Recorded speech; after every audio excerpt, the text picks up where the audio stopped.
Programa não recomendado para menores de 12 anos. Testando um chipseed de procedência duvidosa. 25 anos da prisão de Kevin Mitnick. Quanto mais simples, mais complicado. Novos singles do Hit Parade Retro. Aqui fala o seu repórter retro, testemunha ocular da velhice do seu PC, com as últimas notícias da agência Retrocomputaria.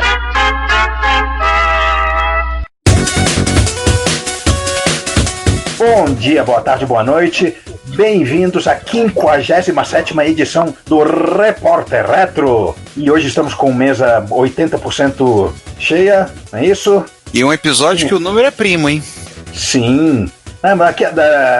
Daqui a 2 meses vai ser primo de novo, não tá naquela escassez de números primos, não. Mas então, além de Juan Carlos Castro, quem mais estamos aqui? E eu, Ricardo Pinheiro. Eu, César Cardoso. E eu, Giovanni Nunes. Então, finalmente nos livramos das efemérides de 2019 e começamos uma sessão de efemérides puramente de 2020. E temos várias efemérides, né? Tá rico em efemérides. Mas é que é o seguinte, gente, tem muitas efemérides do ano de 1980. 1980 foi um ano que foi um nexo no contínuo espaço-tempo. O universo mudou naquele ano. Ele é crucial em todos os sentidos, no micro e no macro. Mas eu divago. Eu tenho um carinho peculiar por ela. 40 anos do videogene, né? 40 anos do videogene. É o computador que deu origem a... Não é o termo certo. Ele era o D8000, né? Que descobrimos que as placas do famoso D8000 da Dismac, né, o primeiro microcomputador a ser vendido em massa nas lojas no Brasil, na verdade era o videogene, eram placas contrabandeadas do videogene. Tava lá dando bobeira em Hong Kong, os caras pegaram e trouxeram, qual o problema? Aliás, o micrinho pra ter treta envolvida nele, né? A gente falou dele no episódio do TRS. A gente falou no episódio do TRS-80, a gente falou da EACA, né? É a empresa que produzia. No episódio da Austrália, falamos um pouquinho, porque ele foi vendido na Austrália, com um nome simpático, né? Ele que foi o Dick Smith? Não. O Dick Smith, ele pegou essa máquina, ele é esse videogene remarcado, né? Rebranded. O PMC-80 também. Aliás, eu tenho um PMC-80 aqui por aqui, em algum lugar no meio das minhas caixas. Ai, meu Deus. Ele é um clone do TRS-80 Model 1, né? Feito 2 anos e pouco depois do original ser lançado, que é uma máquina de 77. Tinha algumas melhorias, alguns ajustezinhos, que era uma boa máquina. Como um cassete. Nós não temos com cassete embutido, ou não, né? Tinha as edições sem cassete, pelo menos a cópia, né? A cópia não, né? O reencaixotamento feito pela Dismac no Brasil, havia edições com e sem fita cassete. A que eu tinha na minha casa, né? Que eu disse que essa efeméride tem um significado particular para mim, porque foi o primeiro computador doméstico com o qual eu mexi. Eu estava morando com a minha irmã e com os meus sobrinhos, né, nessa época, e eles compraram, o meu cunhado comprou um D8001. Ele não tinha cassete, tinha uma unidade de cassete separado, e no lugar onde a maioria dos modelos tem cassete, ele tinha um teclado numérico. Nós não temos exatamente o mês em que foi feito o lançamento do videogame lá em Hong Kong, em 1980, mas a gente não podia deixar passar esse computador, e eu vi menções de correções feitas no segundo semestre, então é de se supor que ele tenha sido lançado em algum ponto no primeiro semestre, então estamos falando dele agora. Agora eu tô olhando na página dele na Wikipedia, uma curiosidade, né? Alguns me perguntaram, eu fiz uma viagem à África do Sul agora em janeiro, e me perguntaram, tem micro clássico na África do Sul, teve alguma coisa? Eu, gente, não sei, eu procurei um pouco que eu achei, o Giovanni tinha até me indicado o pessoal lá o rapaz que faz o site, né, What's the Apple 2GS. Aí eu tô olhando no Wikipedia e tá dizendo, na África do Sul, o videogame foi vendido como TRZ-80. Isso em 82. Tanto de Rádio Zac? Tanto de Rádio Zac. Rádio Zimbábue. Da Rádio Zulu. Sim, adorei essa. Então já, tá vendo? Descobrimos uma máquina que foi vendida na África do Sul nos anos 80. É mais uma manifestação dele, né? Porque essa máquina foi de rebranded, não tá no gibi. Tem o PMC-80, tem o Dick Smith, agora é essa. Deve ter mais escondido em algum outro país obscuro por aí. Se bobear. Cara, só perde. Eu quero ver se ele ganha dos MSX da Daihu, né? Que a Daihu fez rebrand, vendeu pra tipo metade do planeta. Tinha MSX na Tailândia. Ele até teria ganho se não fosse a picaretagem do tiozinho da... esse tiozinho ele arrumou um golpe em Hong Kong e fugiu pra Taiwan depois. Ele transformou todos os bens da empresa em dinheiro e vupt, sumiu, nunca mais foi visto. A gente tem um post de 2 partes, 2 ou 3 partes, se não me falha a memória, tradução de um blog americano que conta a história de clonagem em geral e conta em detalhes a história da EACA. É bem antigo. Aí a gente bota no show notes pra vocês reverem, porque recordar é viver. Ah, não! Coloca show notes não, bicho. Procure IACA aí, que você acha. Só pra terminar, né, que a gente citou, falamos no episódio da Austrália, por causa da Dick Smith, falamos no episódio da Ásia, né, o nosso outro episódio etílico. E temos mais computador clássico do início de 1980, né? Que é o HP série 80, né? O HP 85. O HP 85, que foi o primeiro da série 80, o mais famoso, o mais popular, que tinha aquela telinha minúscula de 4x3. Não era aquele widescreen que era o HP 87, né, que veio mais tarde. Ele foi lançado em janeiro de 80. E nós papamos mosca, mas dá um desconto pra gente que a gente tava de férias, né? Pois é, né? Fazer o quê? Caraca, assim, é um computador... essa série 80 era uma série de computadores de desktop pequenos para trabalhar com cálculos, né? Principalmente isso. O foco era científico, né? Científico, engenharia, computação numérica. Era o computador que eles estavam fazendo e que não podiam contar pro Oz que eles estavam fazendo. Na época que o Oz ainda tava o projeto Capricórnio. Acho que foi essa máquina aqui, porque eu tava tudo encaminhado, bonitinho do escopo do projeto. Alguém teve a brilhante ideia de colocar umas portas novas para conectar coisas da HP, aí o projeto atrasou. É porque a HP sempre foi forte em instrumentação. Aliás, esse computador, na época que ele foi lançado, a reserva de mercado ainda não estava em vigor no Brasil, mas mesmo depois que ela entrou em vigor, em 1984, se não me falha a memória, ele continuou sendo importado livremente porque ele era categorizado como equipamento de laboratório, de instrumentação.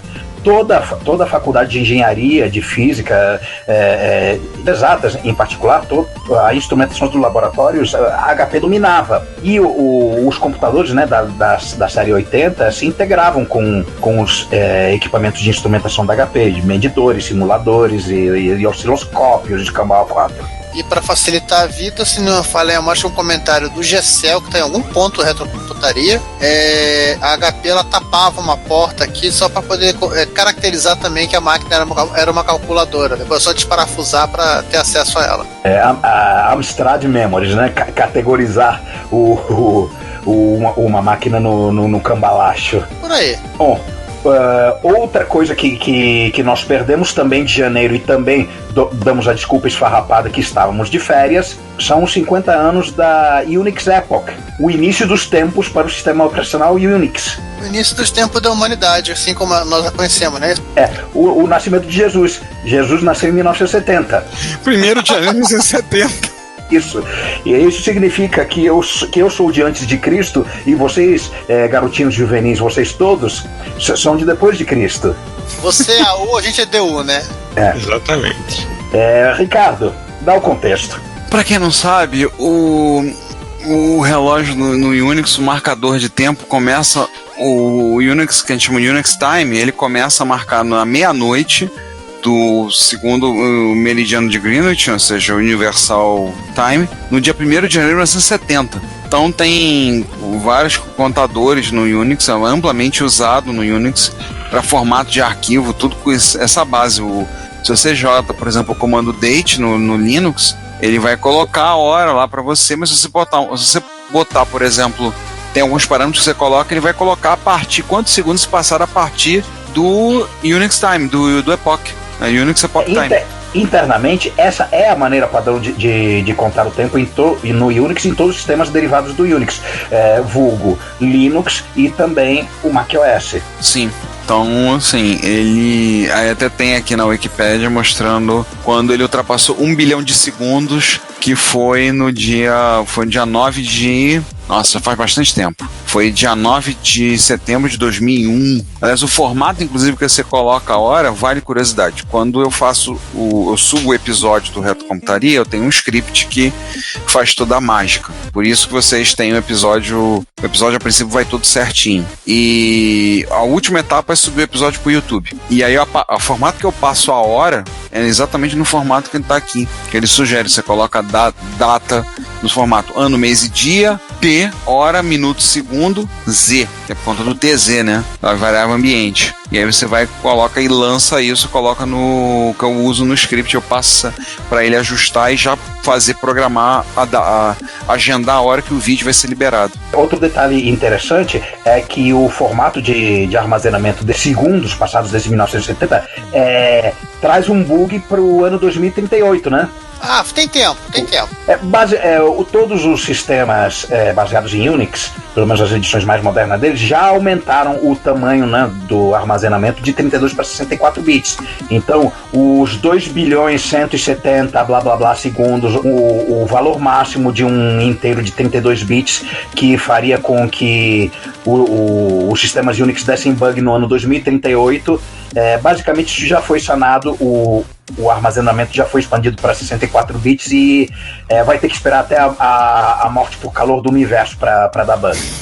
Ou seja, isso vai demorar um pouco acontecer. Vai. Falar em demorar um pouco, temos uma efeméride bem longínqua, né, de 75 anos. É o aniversário do Mark I. Gente, o Mark I foi feito no mesmo ano que meu pai nasceu. Na verdade, a efeméride da patente. Talvez tenha sido a primeira patente, né, de um computador feita na história.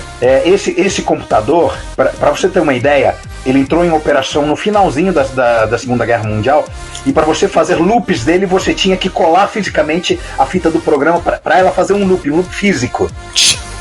Só em versões posteriores desse computador foi que jumps e subrotinas foram implementadas. Nossa.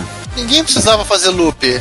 As sequências longas de repetições eram repetições físicas mesmo, lineares. Olha... Ou então você fazia loop colando a fita, era fita de papel. Não fala muito não, tem programador que faz assim até hoje, tá?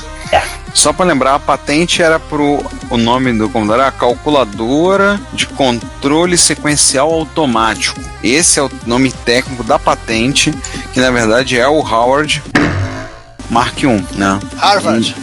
Eu falei Harvard. Não é Howard o Pato. Não me lembra disso. Não me lembra disso, tá? Não me lembra de Howard o Pato, por favor, tá? Ele realizava as 4 operações básicas e conseguia lidar com até 23 casas decimais. Uma multiplicação nele levava em torno de 5 segundos. Só existia um dele, né? Ele não está operando mais e pedaços dele estão no museu da Universidade de Harvard, que foi quem construiu esse computador. Sim. E outros pedaços estão no Smithsonian. Olha, o Howard é da Marvel, ele pode fazer ele pode fazer um spin-off e o crossover com o Patronus. Não, ele já apareceu, tem uma cena nos Vingadores Ultimato, o pessoal jura de pé junto que lá no cantinho tem o Howard o Pato. Então assim, não é novidade. Ele tem que estar junto com o Pato Donald agora. Não, Marvel é uma coisa, Disney é outra, eles separam as coisas. Não estraga. Parece. Não estraga, por favor, não estraga. Vai ter Homem-Aranha na Disneyland, vocês vão ver só. DuckTales já tá... O desenho atual do DuckTales já tá muito bom. Não vem, não. Não estraga, não. Homem-Aranha, Darth Vader e Mickey no mesmo caralho agora. Vamos passar pra última efeméride do dia? A última efeméride do dia envolve... Polícia para quem precisa! Polícia para quem precisa de polícia! Pra quem não lembra, há 25 anos atrás, né, no dia 15 de fevereiro de 1995, num apartamento em Raleigh, Carolina do Norte, Kevin Mitnick, hacker, talvez o primeiro hacker a ficar mundialmente conhecido por conta da sua ação, foi preso pelo FBI. A história... pelo fax modem e pela data null.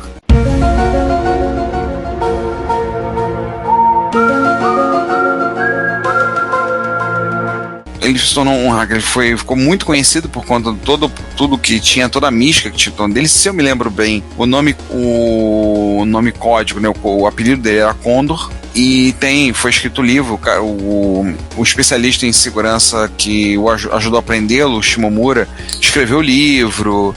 E em cima disso foi todo criado uma mística em torno da história.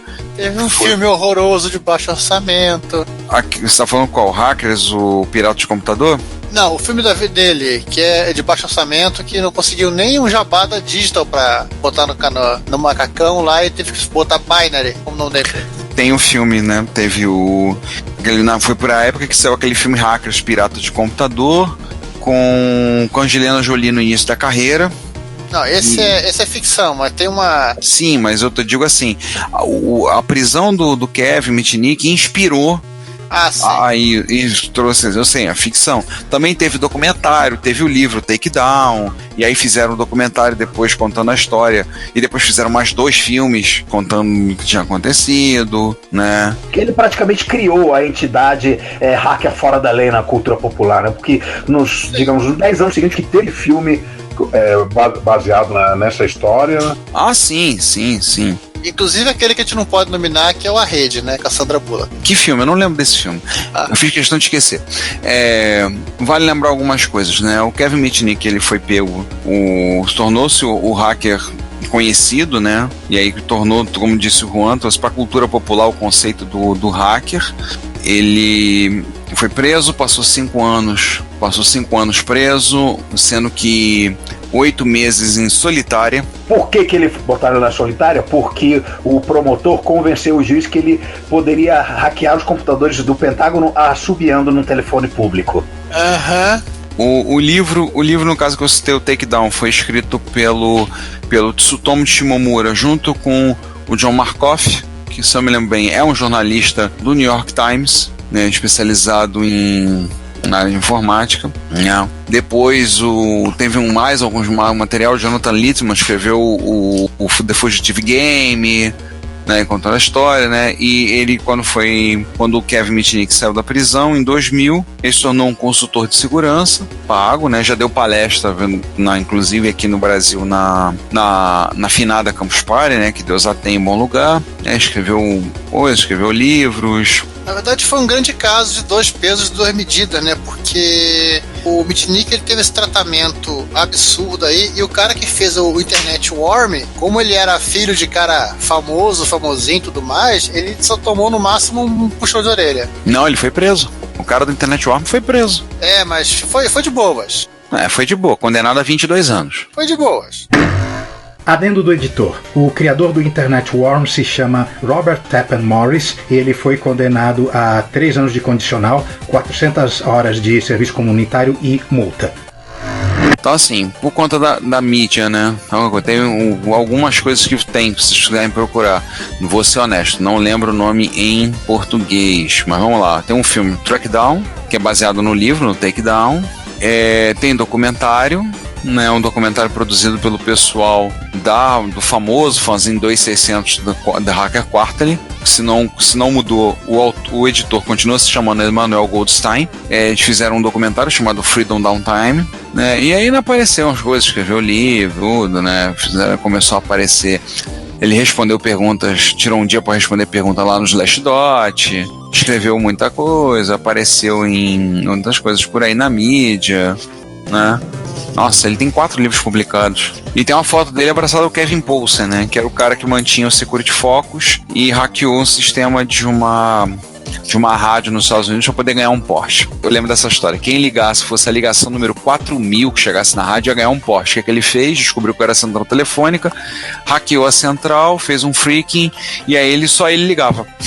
Ele ganhou o Porsche. Depois teve um rolo, foi preso, essas coisas todas, e o Kevin Poulsen, hoje em dia, ele se tornou editor, ele era o editor da Security Focus e depois, agora está como editor no Daily Beast. Então, assim, pra quem não conhece a história do Kevin, nossa, ele já tá com 56 anos. O livro do Buck Brumbecker, é o Crimes Espetaculares de Computação, que você acha nos melhores sebos do Brasil, o livro da LTC. Ele tem um capítulo bem interessante sobre e é contemporâneo sobre a prisão do Mitnick. Ele teve a custódia, foi preso antes do julgamento, alegaram periculosidade, tem toda a história da...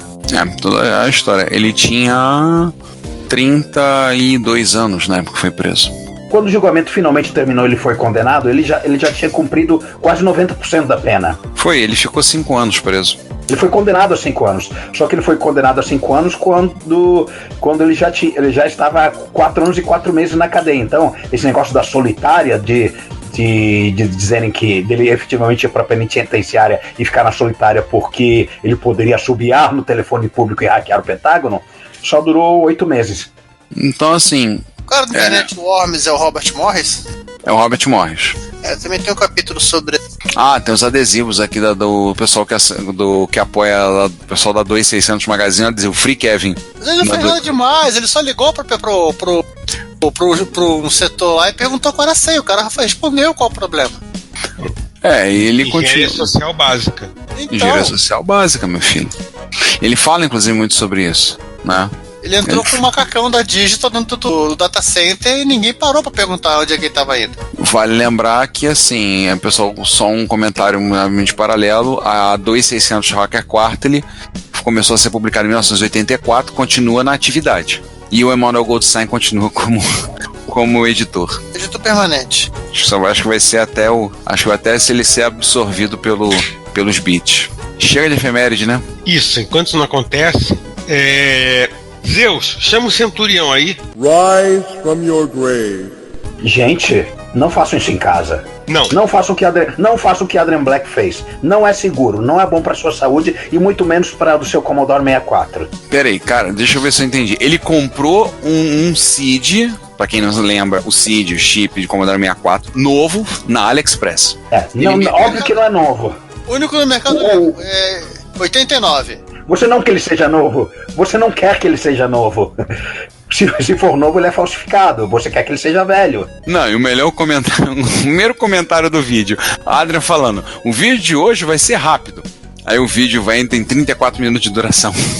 A bem da verdade, os últimos 12, 13 minutos são só de comparações de som entre as 3 versões de SID que ele testou, né? O SID de procedência duvidosa que ele comprou, e acreditem, funciona. Era um SID legítimo mesmo, não era legítimo, era legítimo mesmo. Uma outra variedade. Ele teve um problema desses com as S-RAMs que ele comprou para fazer a expansão de RAM do TEND-1000 dele.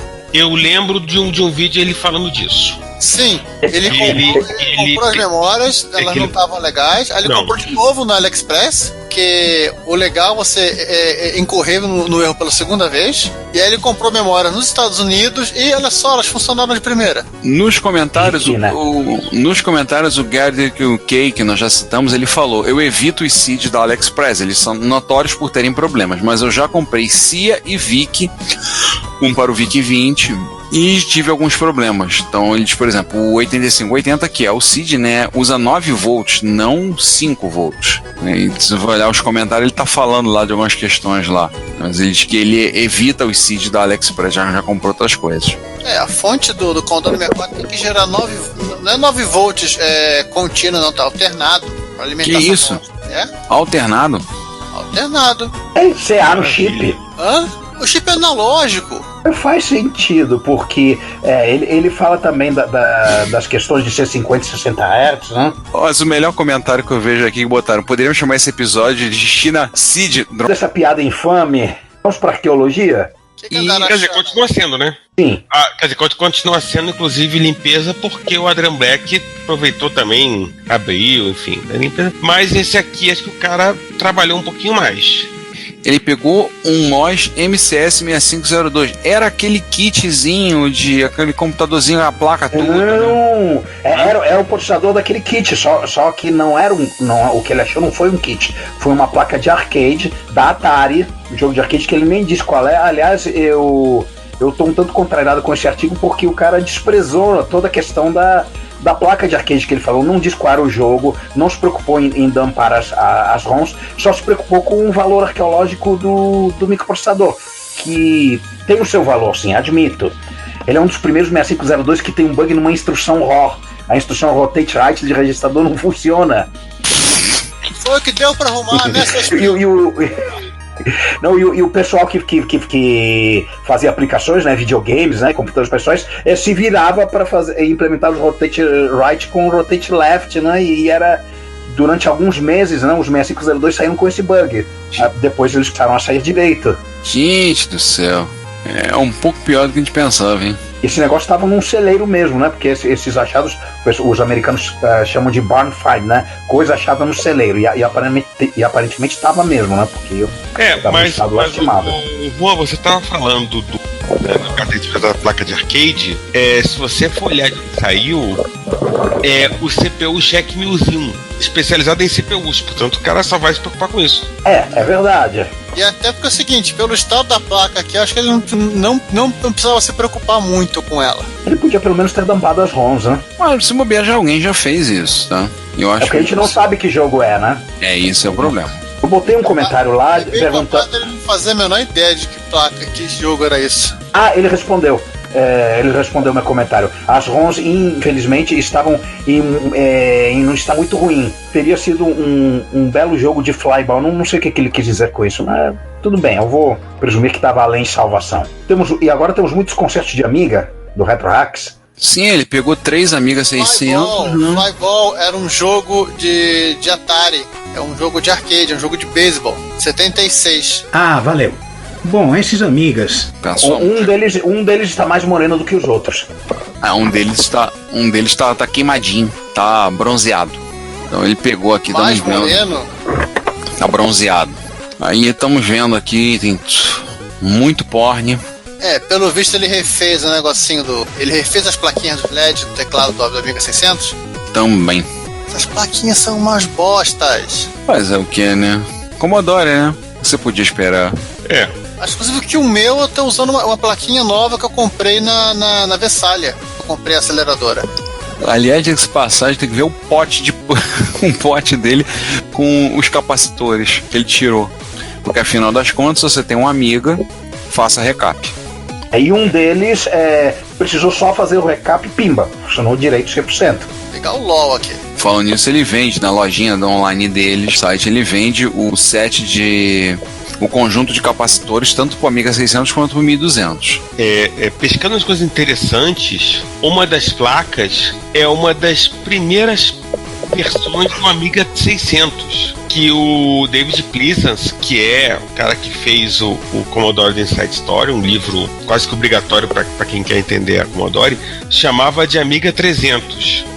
Ah, sim, é verdade que tem, tá numa placa escrito lá, Amiga 300. Tem. Verdade. A ideia original era chamada Amiga 300 mesmo. Isso é Amiga 300. Cara, mas no segundo ele teve que apelar pro hacker, ele teve que apelar, meter furadeira na placa, hein? Uma trilha foi embora. A fazer um jumper. Nossa. Uma placa pra passar o fio. Ele furou e foi no 68 mil. A gambiarra foi no 68 mil. A terceira placa, justamente a do A300, ele disse que não tava tranquilo. Ele disse que tá faltando peça pra reparar. Tá trabalhando em cima dessa placa. Acho que em algum momento a gente vai falar dela. Aí ele aproveitou e fez. 2 de 3 motos ressuscitados tá bom. Ele aproveitou, fez os mods, botou série S-Vídeo, né? Ele colocou o botão de reset, que alguém na Commodore achava que não precisava. Reset nas máquinas. Tá vendo? Vocês achando que vocês, usuários, garotinho juvenil, achando que era só reclamando só os fabricantes de PC atual que não botam reset, né?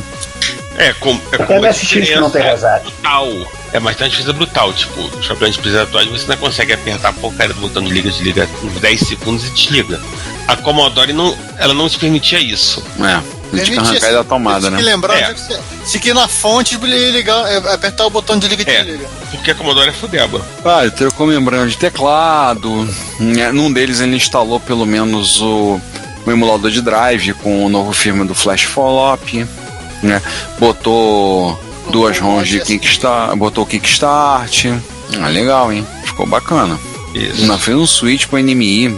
Não sabia. Não, aí embaixo são outros mods que ele fez. Ele fez um molde de um switch de NMI para um parceiro dele, um parça, porque precisa para fazer pesquisa em jogos, né? Aquele tipo de pesquisa. Aquele tipo de pesquisa de hacker. Exatamente. Meter uma fontezinha de PC dentro, né? Uma Pico PSU. Isso é pro mesmo parça que pediu uma Pico PSU.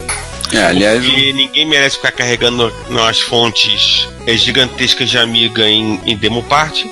As bricks. Aliás, um parceiro, um abraço pro Pedro, né? Que é nosso ouvinte, que ele tá fazendo, fez a mesma solução no FSA1, no MSX2. Fez a mesma, partiu fazer a mesma coisa. Pico PSU. Isso.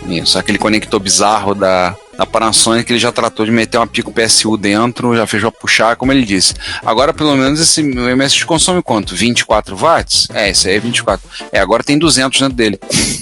Não vai reclamar de falta de tensão. Tem conserto no resistor na porta do joystick. Uau! São cenas fortes. Não, isso até passei lotado pra não ver. Gente do céu. Vamos deixar isso pra lá, Ricardo. Não, porque agora eu não consigo parar de ver. O problema é seu. Bom, enquanto isso continuou, um outro conhecido dele pediu pra consertar a placa, o Amiga 600 dele, e aí aquele de sempre, né? Entendeu? Consertar a placa-mãe, fazer o recap, né? Com direito a um capacitor que ele descobriu que vazou líquido e criou um curto. Legal. Né? E que é praticamente impossível de você notar isso, né? Você falou disso, me faz lembrar a história do capacitor que estourou no encontro agora de MSX São José dos Campos. Mas aí eu conto mais à frente, não é pra contar agora. Por esse post acabou, por agora. Vamos falar então da mudança. Não, fala você. Vamos lá.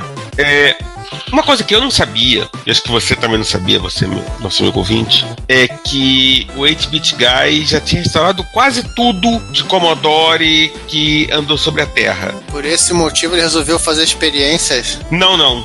Mas não tinha considerado ainda no Commodore 64. Bem, o troço nenhum tipo de 64, nem 64C, nem europeu, nem americano, nenhum.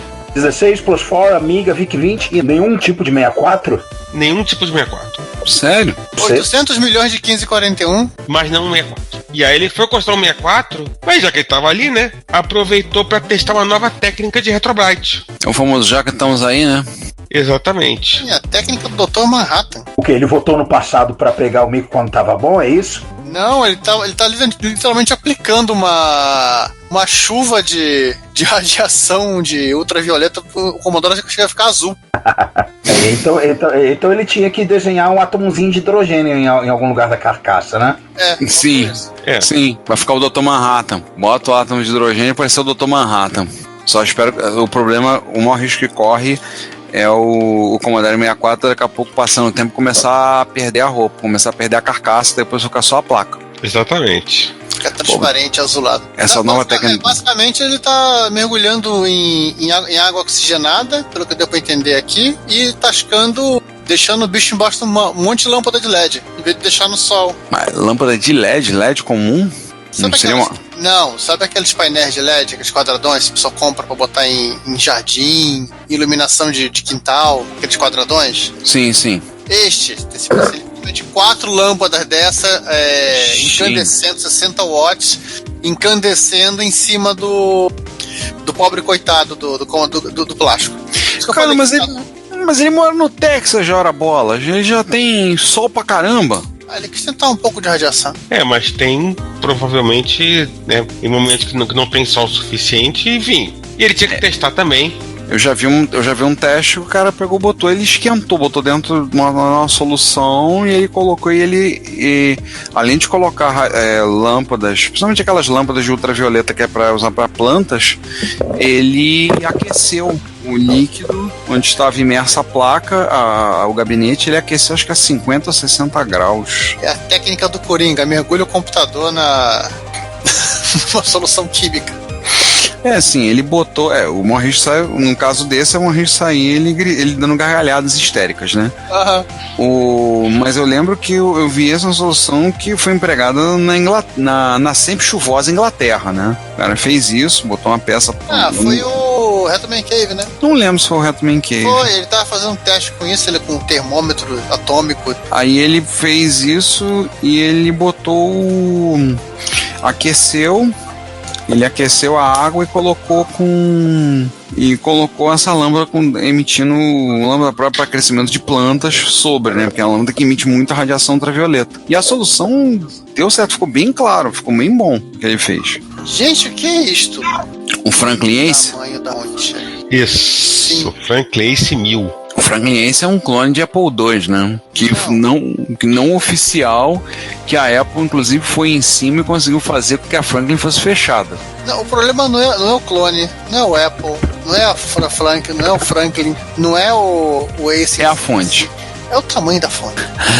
Gente, pra quem não viu a foto, a fonte toma 1/3 do gabinete. Ponto. Vamos falar nesses termos. É 1/3 do gabinete. A fonte tem o tamanho de um teclado. E detalhe, tá lá, Made in USA. Então tá de falar, vocês têm orgulho disso? Mas por que a gente tá falando da fonte do Franklin Ace 1000? Alguém tirou ela. Consertar. Porque o ser humano, muito... Ser humaninho, né? Ser humaninho muito... ser humano aleatório. Aleatório. Começou a ligar o Franklin Ace 1000 dele...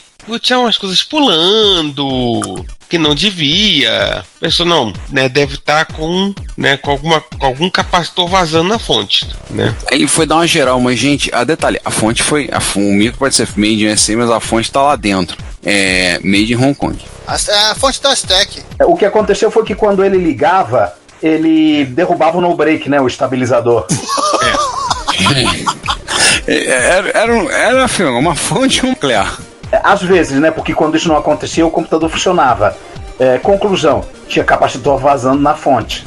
E aí ele resolveu abrir, né? Descobriu que a fonte é fabricada pela Stack em Hong Kong. E aí saiu descobrindo, né? O fusível tem um filamento, né? O fusível tem um filamento de adamantium.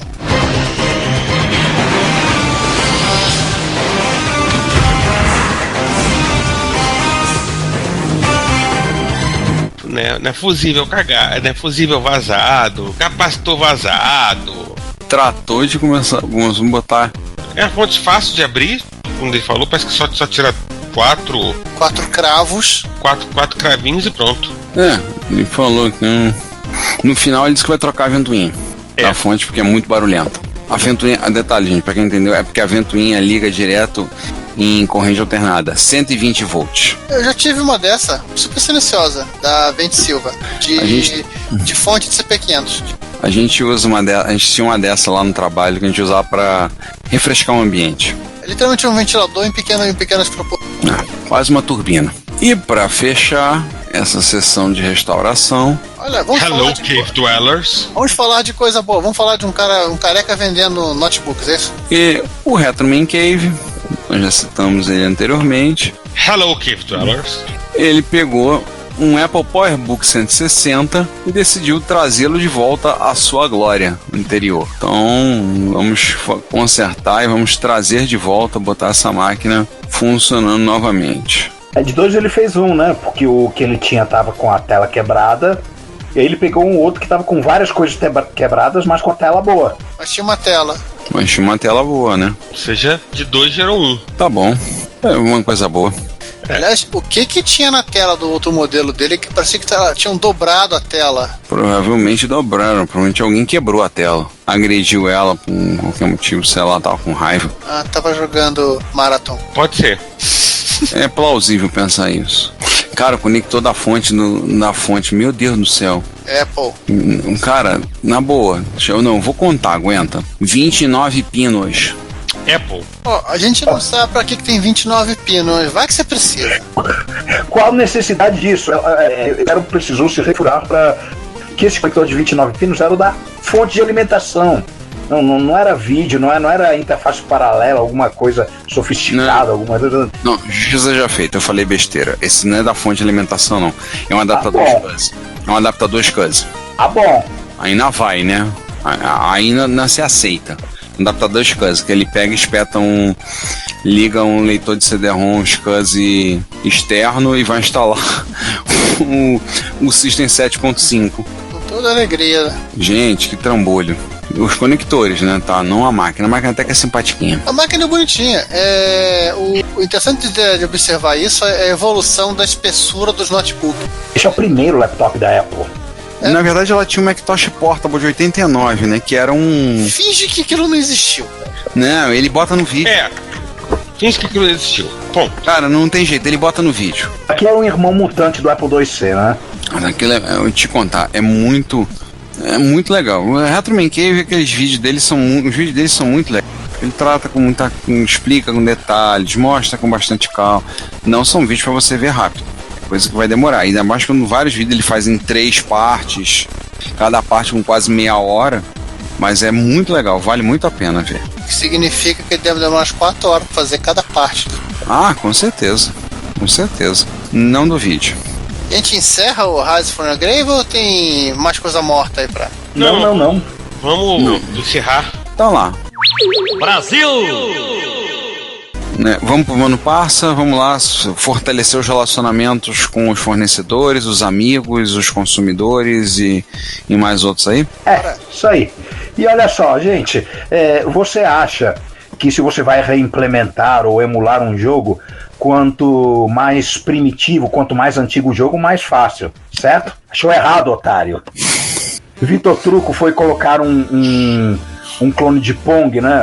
Tipo telejogo na Multicore, que tem vários sistemas de arcade e vários consoles e computadores pessoais reimplementados dentro. Ele descobriu que foi um pouco mais difícil do que ele imaginava. Ele conta a saga no Facebook. O core original do jogo já deu trabalho e ele ainda teve que mexer com temporizações e ajustes do chip e ainda não está 100%.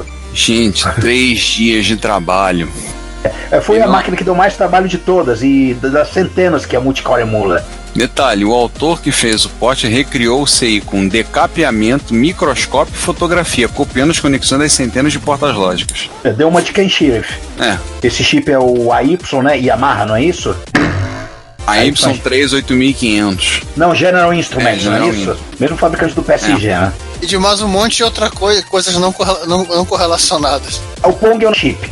Gente do céu, que coisa doida. Pong não é chip, é um POC. De novo, botamos pro POC. Voltamos pro POC. Eu posso fazer um acréscimo de uma coisinha rápida no Manus Passa, que não tá na pauta? Pode, vai lá. Pode. Só para lembrar que...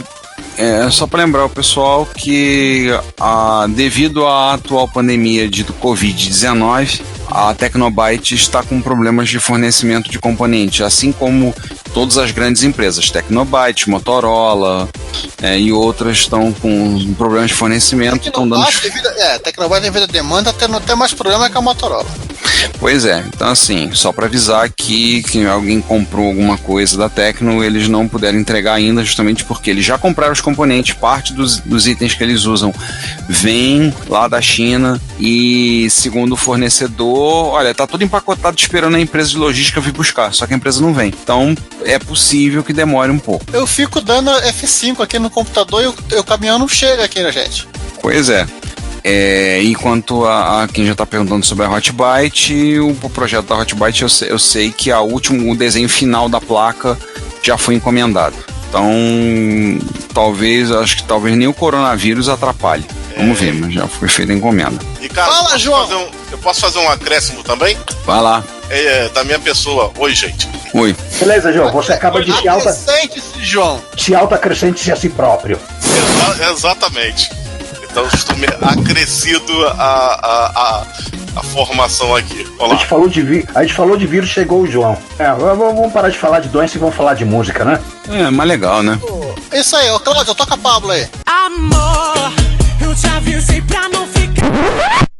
Não, esse Pablo não. É o Pablo Vidalba, o Pablo Vasquez Vidalba. É outro Pablo. Para quem entendeu, o nosso chapa brasileiro, Pablo Vilauba, também conhecido como Parne, ele subiu na pasta dele no SoundCloud. É o Pablo que mora em Brasília, mas não traz contrabando, é isso? Pois é. Ele não vivia na Bolívia, né? Então ele apenas botou na sua pasta no SoundCloud, disponibilizou 2 versões que ele fez de músicas do MSX, tá? Usando o set pro Nintendinho, né? ele usou lá, então, no caso, uma música do Nemesis 2 e do Space Mumble. Sendo que para a música do Space Mumble, ele usa um chip chamado VRC6, que é o equivalente pro Nintendinho, mais ou menos do SCC, né? Sendo que o chip nativo, né, do console, que é o 2A03, seria mais ou menos o equivalente do PSG, né? Aí a gente deixa aí é melhor a gente passar isso pro especialista de videogames de plantão, poder comentar a respeito. João, você tem algum comentário a fazer? Já que você entende mais disso do que eu. No caso do Space Mumble, o Juan tá certíssimo. Ele é o mais próximo do SCC aí. É esse VRC6, sim, o Space Mumble, que é usado no Contra e no Super Contra, no Castlevania 3, versão japonesa. Usou esse mesmo chip aí. E realmente é uma sonoridade parecida. Agora, o 2A03, ele é o chip de som do Nintendo, próprio Nintendo. Então provavelmente se a Konami provavelmente não, a Konami usou pra caramba esse chip de som no NES, né, no Nintendinho, porque é o chip dele mesmo, né? E a sonoridade do 2A03, ele lembra um pouco o Cid, um pouco, não muito, porque teve alguns os ocidentais fazendo com as músicas dos jogos ocidentais fica mais parecido com o do Cid, mas ele só você escutando, ele é meio único o áudio dele. São 5 canais de som, ele também tem onda triangular igual o Cid, mas a sonoridade dele é meio única. Se você escutar, se você escutar o Nintendinho, você escuta, você fala, pô, isso aqui é som de Nintendinho, não é som de Commodore 64. Então é isso aí, ele fez com o PSG do Nintendinho, ele fez com o equivalente ao SCC. É interessante a página da SoundCloud dele, que tem 26 músicas, não inclui a trilha do Nightmare Gold, essa você acha no nosso site, né, em retro hits bem antigos, e em cada uma delas ele diz quais os chips que foram envolvidos. Pena que ele perdeu o remix do Zorax. Pra 2A03? Não lembro o que ele fez. Ele chegou a fazer um remix da música de abertura do Zorax, que é a única, né? Aí fica o desafio, fazer porte do Zorax pro Nintendinho. Olha, fica legal, hein? Ai, meu Deus. Nossa. Boa sorte quem quiser fazer esse porte. Tá dada a ideia, uma boa sorte, né? Gente, vamos passar pros comentários logo? Vamos lá. Vamos, que de ideia ruim já chega. Já.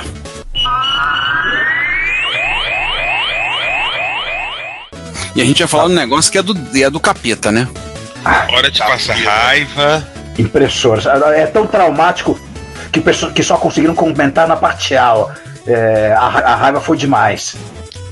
Eu não participei desse episódio, mas eu digo que na época do MSX eu tive a Valente Graphics MTA.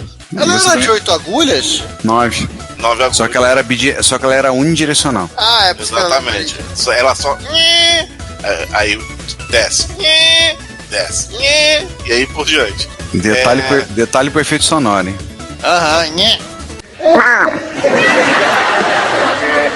Exato. Vocês chegaram a comentar que não é exatamente por causa da impressora, mas como tem impressora envolvida, o estranho caso do Nemesis 3 e da impressora e o Hot Beat. Não, isso aí é hackear, é falta de boa programação e boas práticas da Konami, a gente não vai... Da Konami, não. Isso já foi mencionado, a gente já mencionou isso no podcast, que o jogo só funcionava com a impressora ligada. Então eu acho que eu... Não, alguém citou o problema disso. Isso tem relação com o jogo mesmo. Depois tem que estar perguntado pro Freeze. Acho que ele comentou em algum momento, em alguma das últimas Jaús a respeito. Eu lembro dessa história escabrosa, eu lembro. A gente já falou disso, com certeza. Eu pensava que só tinha acontecido nada no Hot Beat no meu amigo, mas como foi relatado outros casos semelhantes, eu falei, caramba. É a Konami, lembrei. É a verificação se a máquina é MS1 ou MS2, que é feita de jeito errado. Delícia. Então realmente a Konami tem no cartório. Agora, o que tem a ver com a impressora? Ela mexe, a impressora tá ligada na PPI, né? PPI mas isso acontece no Hotbit, não acontece no Expert. Então, a PPI é que mapeia os slots também. E para você tentar achar um MS2, uma coisa que você tem que fazer é procurar sub-ROM, entendeu? Eu não lembro direito a história, mas o bug é uma maluquice desse jeito. Depois eu lembrando, eu conto no próximo Repórter Retro. Alguém me cobra aí. E pra piorar a situação, antes que fale, mas pode ser que isso aconteça no Hotbit branco, no preto não acontece. Isso aconteceu no Hotbit preto. O preto tem diversas alterações que a Sharp fez na ROM, e algumas coisas não rodam no preto. E é BIOS mesmo. Por exemplo, o Screen 4 da CPU não roda no Hotbit preto. Então tá explicado. É um problema de BIOS. É um problema literalmente de BIOS. Entendi. No caso é BIPs, né? Besta imbecil projetando o sistema. Boa. Vamos pros comentários. O Luciano, que eu não sei se é o Luciano Schaff ou algum outro Luciano, ou se é um novo Luciano, nesse caso o número de ouvintes passaria 19, nos diz: em meados dos anos 80, lá entre 85 e 87, trabalhei em uma pequena editora que utilizava uma Facit 8000 conectada a um Apple II e depois a um SP16 da Prologica. Mesmo esquema da Epson no vídeo, a máquina de escrever era conectada à porta paralela do micro. No Apple II era utilizado o Magic Windows 2 e no PC o WordStar. O difícil era fazer a acentuação corretamente. A acentuação literalmente era feita com impressoras que não suportavam acentuação, você imprimindo o acento, voltando o carro e imprimindo de novo. Ctrl-K-P, Ctrl-KH. Eu lembro da Olivia... Meio complicado esse Ctrl-KH, hein? Pois é. Meio sujo. Eu lembro que na Olivia eles tinham um hack no firmware da impressora para suportar esse tipo de operação, que quando alguém fazia isso, ele procurava na tabela de caracteres qual era o acento que a pessoa estava querendo imprimir. Sim, eu lembro disso. Então, assim, você mandasse uma vírgula, um backspace, um C, ele já estava sabendo que era para imprimir uma cedilha. O próximo é o nosso Vladivostok, que provavelmente escreveu esse comentário com a força do ódio. Né?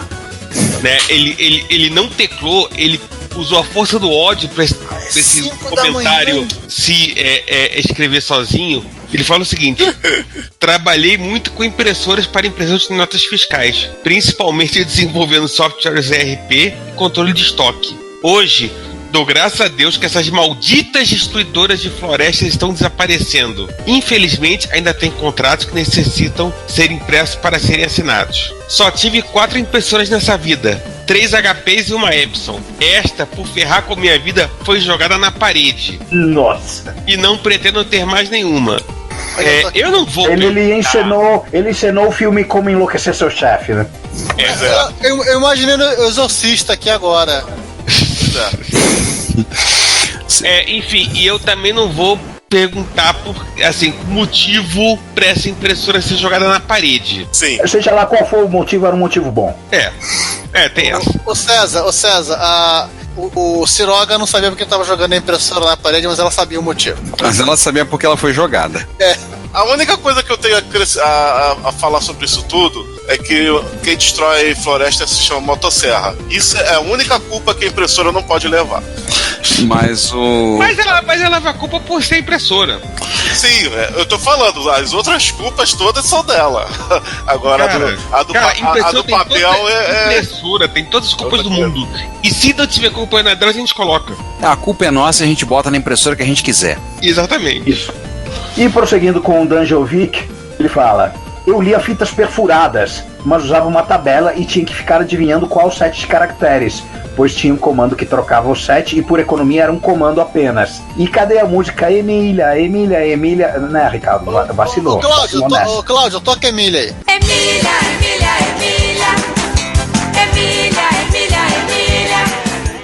Eu vou falar que a Emília não merece essa música. Qual delas? Associado com o impressor? A do Monteiro Lobato? Nenhuma impressora Emília merece essas músicas. Olha que a minha cunhada se chama Maria Emília, hein? Sim, a sua cunhada merece músicas legais. Agora a impressora Emília não merece essa música. O coitado da Baby Consuelo. Então, eu tô falando, o problema não é a música. A impressora é que não merece a música, não o contrário. Não, apesar dos pesares, tanto a Emília PC quanto a Emília PS eram excelentes impressoras. Exceto na mão do Rogério Bellarmino, que ele contou no episódio que ele tacou fogo em uma. Quer dizer, é isso aí, é isso que a impressora merece. Foi uma Emília ou foi uma rima? Acho que foi uma Emília. Giovanni, agora você tá defendendo a impressora aqui? Saia fora do programa. Opa, não admito. Quem foi que chamou esse cara pro programa? Prosseguindo com o comentário do Danjovic, impressora era um sonho de consumo naquela época. Eu sempre fui doido para ter uma impressora para poder imprimir o certificado de honra no jogo Raid of Bungling Bay. Pelo menos na versão de MSX havia essa opção, disponível depois de jogar um tempão. Aí ele bota o link do YouTube, veja um... Cara, eu vou falar uma coisa pra você. Eu nem sabia que se você jogasse X horas, você ter esse certificado. Deixa eu ver quanto tempo você tem que jogar. O vídeo tem 27 minutos. Ah, tá. Qual o nome é mais do que isso. Qual o nome do autor do jogo? É o mesmo cara do Sin City? É o mesmo cara do Sin City, Sid Meier, não é? Não, é o Will Wright. Will Wright. Sid Meier fez Civilization. Ele criou uma técnica pro cara parar de encher o saco e desistir de jogar o jogo dele. Toma com o certificado, vai embora. O seu herói, blá blá blá, etc. Agora desliga o computador e vai ter uma vida. Mas a vida dele é no computador. Desliga o computador e vai ler um livro. Vai soltar pipa, moleque. Antes do certificado, o final do jogo se resume à frase: tô dando spoiler de um jogo 30 e poucos anos atrás, então eu acho que não. Você vai traumatizar as pessoas. Tá escrito aqui: The Burr Empire defeat Good Trimples. Victory Parade Today. Congratulations. Aí tem o score e o tempo. Esse é o final maravilhoso. Tem jogos que o final é The End. Congratulations. E aí? Tem jogo que não tem final. Tá reclamando do quê? Eu sei, tem jogo que o final é Game Over. Né, Shinobi do Master System? Tem jogo que dá pau antes de chegar no final. Né, demônia? Não dá pau. Jogo do demônio. Né, Zorax? Não, Zorax não é jogo, cara. Zorax tem final. Ele fala que parabéns, não sei que lá, Galáctica, ovo estrelado. Você sonhou com isso, não sonhou? Não, ele tem uma mensagem dessa no final, depois começando tudo novo. Claro, depois que você debugou o jogo, né? O Zorax tem um pau na primeira fase, pô, você não consegue passar. É por isso que eu tô falando. Ou ele sonhou com isso ou ele debugou o jogo. Segunda opção pro Giovanni, no caso aí. Não, eu vi um vídeo, tem um vídeo com o jogo completo, até meio que o final. Tem uma mensagem maluca dessa. Sim, foi o Slotman que fez. Viu, César? Como o seu dinheiro foi tão bem gasto ter comprado esse original? Pois é. Pra alguma coisa serviu. Seguindo aí com os comentários. Alguém comenta o Hernandes? Não.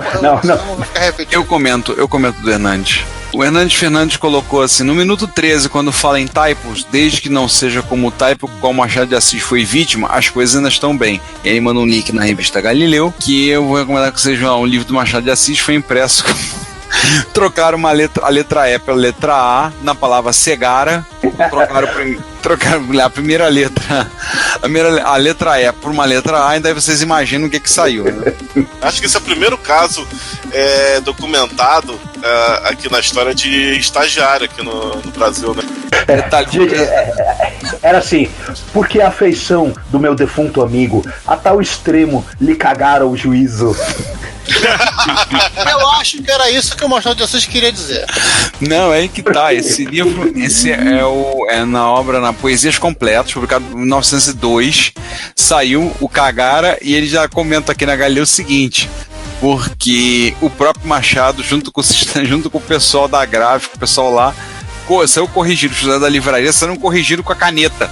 Então, se for olhar a edição, tá lá, tem um E feito a caneta em cada um dos livros. Aí foi o estagiário. Sim. Não, aí foi o Machado também fez isso. No primeiro caso, registrado de cagada de um estagiário. Não, isso era linotipo, né? Isso que é interessante. Mas, seguindo adiante, agora o comentário do tal de Giovanni Nunes, como se esse cara fica comentando no podcast. Eu queria apenas citar aqui, ao contrário do que foi dito pelo Ricardo, eu não usava caderno de caligrafia para escrever pauta de música, eu não tenho conhecimento de música. Os usava para aquilo pelo qual eles foram feitos, treinar a caligrafia. Isso foi até a 4ª série, e obrigaram a usar isso. Para a música, cadernos com pauta de música durante as aulas de educação musical, que foi a partir da 5ª série. Você teve educação musical? Tive. Isso explica. Por conta dele ter usado caligrafia, caderno de caligrafia até a 4ª série, ele é desse jeito, entenderam, ouvinte? Por isso que ele é dessa forma. Mas tem muito médico surtado aí que nunca chegou nem perto disso. Não, tem muito médico hoje em dia que prefere escrever no computador e imprime. Olha as impressoras aí. Esses profissionais. Aí eles vão médicos que usam o computador. Olha as impressoras aí. Todos os médicos do computador, os caras fazem bem, porque eles não têm a mãe xingada. Nem por mim, nem pelos profissionais de farmácia. Não, eu vi uma vez uma tirada da média, o cara dizendo isso. O médico escrevia um palavrão em latim, entregava. Aí o padrinho era o sujeito entregando pro atendente da farmácia, o atendente leu e dando um soco na pessoa que entregou pra ele. Tinha um palavrão em latim. Eu já conheci com uma garota que fazia farmácia. E que, conversando com ela, uma das piadas é que uma das cadeiras era egípcia, outra era hieroglifos. Aí eu falei, vem cá, por que isso? Eu falei, pra entender treta de médicos. Não, mas na verdade tem sim, o MEC já autorizou, tem as disciplinas de caligrafia de médico 1, 2, 3 e 4. Mas agora é proibido, os médicos têm que, há uma lei impedindo que os médicos façam aquele garrancho. Então é por isso que estão usando o computador, quer dizer que eles foram obrigados. Tem que ser legível. Não, eles foram obrigados. Foram obrigados a se rebaixar os humanos e escrever no idioma, numa língua que eles possam. Humanos possam. Exatamente. Exatamente. Se não me engano, foi promulgada uma lei, já tem alguns anos, que fazem isso. O médico tem que escrever de forma que tem que ser legível e dane-se, o problema é dele se ele não quer fazer assim. E tem que fazer. Então, realmente, de lá pra cá, às vezes que eu tive que pegar receita médica e que o médico não era tão evoluído a ponto de usar um computador com impressora, ele tava legível, entendeu? Porque assim, o detalhe que eu considero uma letra legível se a letra for melhor grafada do que a minha. Aí ele usou um caderno, só que dessa vez foi de educação musical, é claro, caligrafia. Eu tive um colega na pós, já era um engenheiro aposentado da Embratel nessa época, e ele contava umas histórias que quando ele era jovem, são muitos anos atrás, muito mais anos do que quando eu era jovem, até o Juan, quando o Juan era jovem, que... Nossa! Ele já era um engenheiro aposentado, o Juan. Isso tem quase 20 anos. Então. 20 anos quando contou a história. Quando ele contou a história. Ele contava que tinha uma letra muito ruim e a família dele comprou cadernos de caligrafia para treinar a caligrafia. Só que há muitos séculos passados, né? Eram cadernos de caligrafias franceses. Nossa! Então ele começou a treinar, e inclusive tinha uma seção do caderno de caligrafia que era cirílico. Ele inclusive treinou cirílico cursivo. Resultado, ele começou vocês já viram? cirílico e ninguém entendeu porra nenhuma. Vocês já viram cirílico cursivo? É uma onda senoidal aquilo, não tem letra naquele negócio, não sei não sei como é que alguém consegue entender aquilo. São literalmente bolinhas grudadas umas nas outras. Praticando só um cirílico aí. Não são bolinhas, são ondulações. Imagina você escrever uns 30 M's um atrás do outro, colados, na vez só. É isso. Cara, isso dá medo. Eu acho que antes de inventarem os tipos, acho que antes de inventarem letra de forma, os russos só se comunicavam uns com os outros falando só pode, né? Porque o que tá escrito ali, um monte de M. Chega de impressora, gente, né? Vamos voltar pras telas, né? Giovanni, você andou fazendo umas brincadeiras aí, né?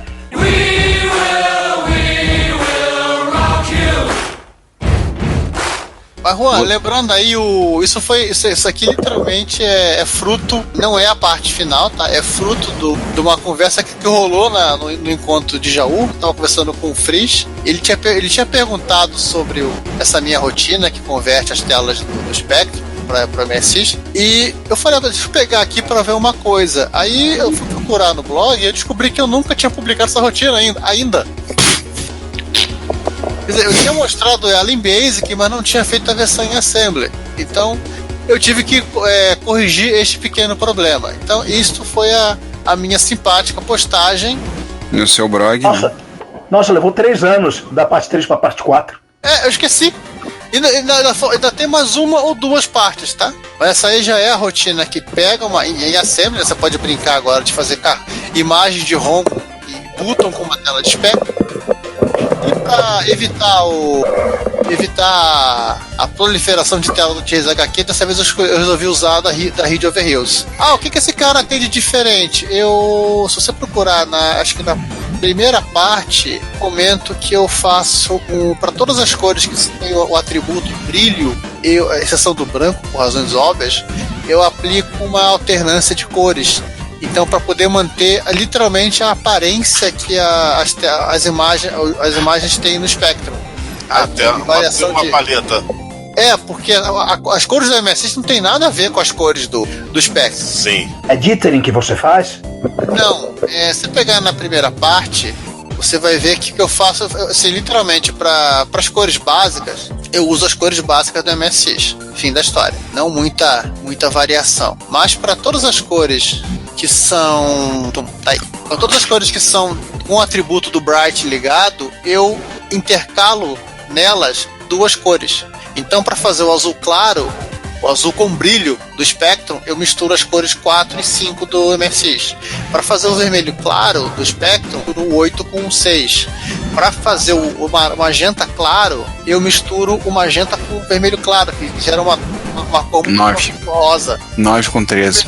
O vermelho claro. O verde é a mesma coisa, o ciano eu intercalo com branco. E o amarelo também faço, até com o branco, agora que eu tô reparando aqui, até com o branco eu faço isso também, intercalo com as linhas em cinza. Qual é a vantagem disso? Simples, eu consigo manter o mesmo conjunto de cores, a mesma relação entre tons claros e escuros. Quando você pega as telas dos jogos jogos de Spectrum portado para MSI, você vê que os caras converteram meio que de qualquer jeito. Você tem muita perda de qualidade nos desenhos. A primeira parte tem a comparação das telas do Chase HQ, que dá pra ver muito bem isso. Então as cores do Spectrum são mais escuras. As cores do Spectrum são mais brilhosas. Acho que dá pra aproveitar a sessão, falar rapidamente. Teve o encontro de MSX São José dos Campos. Vocês viram, nós coloquei as fotos e eventualmente alguns vídeos lá no nosso Instagram. Aí, se você não assina, acompanha o nosso Instagram, Instagram do Retro Computaria. Sempre que nós vamos a algum evento, uma coisa do tipo, a gente tá postando coisas lá. Inclusive tem a história do incrível Expert que explodiu. Ele explodiu, mas saiu funcionando, tá?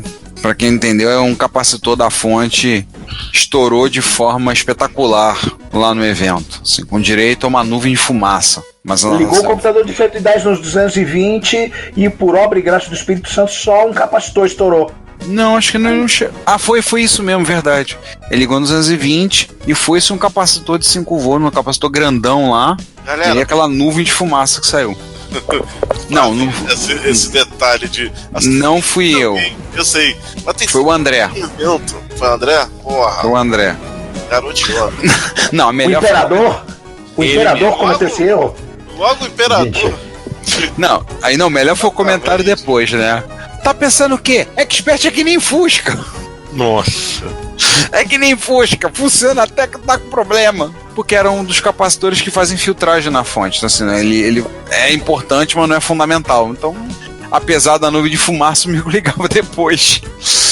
Mas foi legal o encontro, foi divertido, né? No período do carnaval, botamos foto lá, colocamos, espero que mais pessoas apareçam. Esse foi estourado. Porque apenas esse micro sofreu com danos ali naquele momento. É nessa aí que anos atrás, no mesmo evento, um Turbo R tinha estourado, né? Não lembrando exatamente disso. E fechamos? Fechei, Ted. Acabou. Isso aí. E fechar a pauta aqui sem querer. Isso aí, gente. Mais uma vez, obrigado por nos ouvirem. A gente se vê no episódio de abril, que é sobre... Eu não sei sobre o que é. O HP85 tá rodando ainda. Ele tem um processador muito lento. HP85, estamos usando aqui o emprestado cassete 5, cassete 3 da Combinat Robotron. Claro, o teutônico, alemão oriental. Enfim, uma hora vai terminar, enquanto não termina a gente diz tchau. Bom, então tchau. Tchau. Tchau. Auf Wiedersehen.